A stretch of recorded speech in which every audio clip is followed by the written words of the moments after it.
IPL ಇಲ್ಲಿವರೆಗೂ 11 season ಆಗಿದೆ ಮಗ.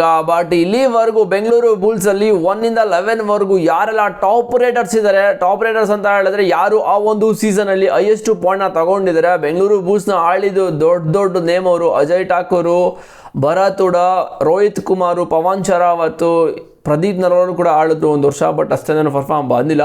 ಬಟ್ ಈ 4 ಜನ ಟಾಪ್ ರೇಟರ್ಸು ಬೆಂಗಳೂರು ಬುಲ್ಸ್ನ ಆಳಿದ್ರು. ಬಟ್ ಬೇರೆಯವರೆಲ್ಲ ರೇಡರ್ಸ್ ಇದ್ರು, ಬಟ್ ಇವರೇ ತುಂಬ ಬಿಗ್ ನೇಮ್ ಮಾಡಿದ್ದು ಬೆಂಗಳೂರು ಬುಲ್ಸಲ್ಲಿ. ಸೊ ಇವ್ರದ್ದು ಮತ್ತು ಬೇರೆಯವ್ರದ್ದು ಎಷ್ಟೆಷ್ಟು ಟಾಪ್ ರೇಟರ್ಸು ಅಂದರೆ ಆ ಒಂದು ಇಯರಲ್ಲಿ ಎಷ್ಟು ರೇಟ್ ಪಾಯಿಂಟ್ನ ತಗೊಂಡಿದ್ದಾರೆ ಎಲ್ಲನೂ ಕೂಡ ಕಂಪ್ಲೀಟಾಗಿ ಈ ಒಂದು ವೀಡಿಯೋದಲ್ಲಿ ತಿಳಿಸ್ಕೊಡ್ತೀನಿ. ಚಾನಲ್ಗೆ ಸಬ್ಸ್ಕ್ರೈಬ್ ಮಾಡಿದ್ರೆ ಪಟ್ಟದ ಮಾಡ್ಕೊಳ್ಳಿ. ಮತ್ತು ನೀವು ಬೆಂಗಳೂರು ಬುಲ್ಸಲ್ಲಿ ಯಾರನ್ನ ಮಿಸ್ ಮಾಡ್ಕೋತೀರಾ ಜಾಸ್ತಿ ಅಂತ ಲಾಸ್ಟ್ ನನಗೆ ಕಾಮೆಂಟ್ ಮಾಡಬೇಕು. ಸೀಸನ್ 1ರಲ್ಲಿ ಅಜಯ್ ಠಾಕೂರ್ 122 ಪಾಯಿಂಟ್ನ ತಗೊಂಡ್ರು. ಇವರಂತೂ ಆ ಟೈಮಲ್ಲಿ ಬೆಂಗಳೂರು ಬುಲ್ಸ್ನ ಆಳ್ತಾರೆ ಅಂತಲೇ ಹೇಳ್ಬೋದು. ಸೀಸನ್ 1 ಸ್ಟಾರ್ಟ್ ಆದಾಗ ಬೆಂಗಳೂರು ಬುಲ್ಸ್ಗೆ ಇವರು ಒಂಥರ ಬ್ರ್ಯಾಂಡ್ನ ಕ್ರಿಯೇಟ್ ಮಾಡಿಕೊಟ್ರು ಬೆಂಗಳೂರು ಬುಲ್ಸ್ದು. ಮತ್ತು ಸೀಸನ್ 2ರಲ್ಲಿ ಮತ್ತೆ ಅಜಯ್ ಠಾಕೂರ್ ಅವರು 79 ಪಾಯಿಂಟ್ ಅಷ್ಟೇ ತಗೊಂಡಕ್ಕಾಗಿದ್ದು. ಮತ್ತು ಸೀಸನ್ 3ರಲ್ಲಿ ಪವನ್ ಶರಾವತ್ ಬೆಂಗಳೂರಿಗೆ ಬುಲ್ಸ್ಗೆ ಬಂದು ಅವಾಗ ಸ್ವಲ್ಪ ಏನೋ ಒಂದು ಆ ಒಂದು ಅವನ ಕ್ರಿಯೇಟ್ ಮಾಡೋಕ್ಕೆ ಸ್ಟಾರ್ಟ್ ಮಾಡಿದ್ರು. ಬಟ್ ಸೀಸನ್ 3ಯಲ್ಲಿ 45 ಪಾಯಿಂಟ್ ಅಷ್ಟೇ ರೈಡರ್ಸ್ದು, ಅಂದರೆ ನಮ್ಮ ಬೆಂಗಳೂರು ಬುಲ್ಸು ಹೈಯೆಸ್ಟ್ ಪಾಯಿಂಟ್ ಅಂತಲೇ ಹೇಳ್ಬೋದು. ಮತ್ತು ಸೀಸನ್ 4ರಲ್ಲಿ ರೋಹಿತ್ ಕುಮಾರ್ 93 ಪಾಯಿಂಟ್ನ ತಗೊಂಡ್ರು ಮಗ. ರೋಹಿತ್ ಕುಮಾರ್ ಮತ್ತು ಪವನ್ ಶರಾವತ್ ಇಬ್ಬರು ಕೂಡ ಸೇರಿಕೊಂಡು ಏನೋ ಒಂಥರ ಒಂದು ಹಾವಳಿ ಆಗ್ತಾಯಿದ್ರು ಬೇರೆ ಟೀಮ್ಗಳಿಗೆ. ಒಂಥರ ಕಾಂಬಿನೇಷನ್ ಸಕ್ಕತ್ತಾಗಿತ್ತು ರೈಡಿಂಗಲ್ಲಿ. ಮತ್ತು ಸೀಸನ್ 5ರಲ್ಲಿ ರೋಹಿತ್ ಕುಮಾರ್ 219 ಪಾಯಿಂಟ್ನ ತಗೊಂಡ್ರು. ಆ ಒಂದು ಸೀಸನ್ನು ಬೆಂಗಳೂರು ಬುಲ್ಸ್ ದೊಡ್ಡದಾಗಿ ಹೆಸರು ಮಾಡ್ತಂತಲೇ ಹೇಳ್ಬೋದು. ಮತ್ತು ಸೀಸನ್ 5ರಲ್ಲಿ ಪವನ್ ಶರಾವತ್ ಅವರು 271 ಪಾಯಿಂಟು ಮಗ. ಬೆಂಗಳೂರು ಬುಲ್ಸಲ್ಲಿ ಪವನ್ ಶರಾವತ್ ನೇಮ್ ಮಾಡಿದ್ದೆ ಆ ಒಂದು ಸೀಸನ್ನು. ಅದಾದಮೇಲೆ ತುಂಬ ಜನ ಬೆಂಗಳೂರು ಬುಲ್ಸು ಮತ್ತು ಪವನ್ ಶರಾವತ್ಗೆ ಸಖತ್ ಫ್ಯಾನ್ಸ್ ಕೂಡ ಬಂದರು.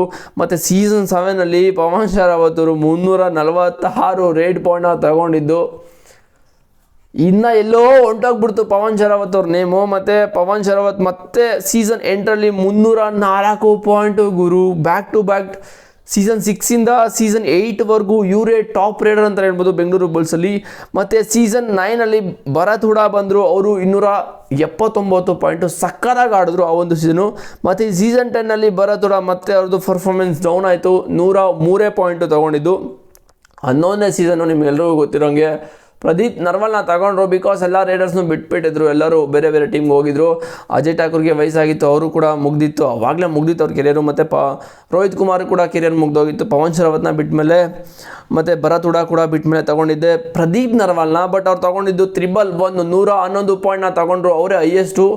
But last year Bengaluru bulls ಅಷ್ಟೊಂದು ಒಳ್ಳೆ ಪರ್ಫಾರ್ಮೆನ್ಸ್ನ ಮಾಡಿಲ್ಲ. ಬಿಕಾಸ್ 22 ಮ್ಯಾಚಲ್ಲಿ 2 ಗೆದ್ದಿದ್ದು, ಬಾಟಮಲ್ಲಿ ಇದ್ವಿ ನಾವು. ಸೊ ಈ ಒಂದು ಸೀಸನ್ 12ಲ್ಲಿ ನಿಮ್ಮ ಪ್ರಕಾರ ಯಾರು ಹೈಯೆಸ್ಟ್ ಪಾಯಿಂಟ್ನ ತಗೋತಾರೆ ಅಂತ ಕಾಮೆಂಟ್ ಮಾಡಿ. ಬಟ್ ಇಲ್ಲಿ 2 season back to Ajay Thakur 2 season, ಅದಾದಮೇಲೆ ಮತ್ತೆ ಪವನ್ ಶರಾವತ್ ಬಂದರು 6 ಸೀಸನ್ನು. ಆಮೇಲೆ Rohit Kumar back to back 2 season ಅವರೇ ಟಾಪ್ ಪರ್ಫಾರ್ಮೆನ್ಸು.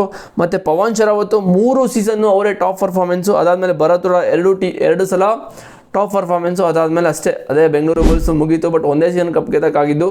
ಸೊ ಈ ಒಂದು ಸೀಸನ್ನು BC ರಮೇಶ್ ಅವರು ಟೀಮ್ನ ಸಖತ್ತಾಗಿ ಮಾಡಿದ್ದಾರೆ. ನಿಮ್ಮ ಪ್ರಕಾರ ಇನ್ನೂ ಏನೇನು ಕೊರತಾ ಇದೆ, ಎಲ್ಲ ಫುಲ್ ಆಗಿದೆಯಾ ಅಂತ ಕಾಮೆಂಟ್ ಮಾಡಿ. ಬಟ್ ಸೀಸನ್ 12ಲ್ಲಿ ಮಗ ನಿಮ್ಗನ್ಸೋ ಪ್ರಕಾರ ಯಾರು ಟಾಪ್ ರೇಡರ್ ಆಗ್ತಾರೆ, ಹೈಯೆಸ್ಟ್ ಪಾಯಿಂಟ್ನ ತಗೋತಾರೆ ರೇಟಿಂಗಲ್ಲಿ ಅಂತ ಕಾಮೆಂಟ್ ಮಾಡಿ. ಚಾನಲ್ಗೆ ಸಬ್ಸ್ಕ್ರೈಬ್ ಮಾಡಿಲ್ಲ ಮಾಡ್ಕೊಳ್ಳಿ. ನೆಕ್ಸ್ಟ್ ವೀಡಿಯೋದಲ್ಲಿ ಸಿಗ್ತೀನಿ ಬಾಯ್ಸ್. C you.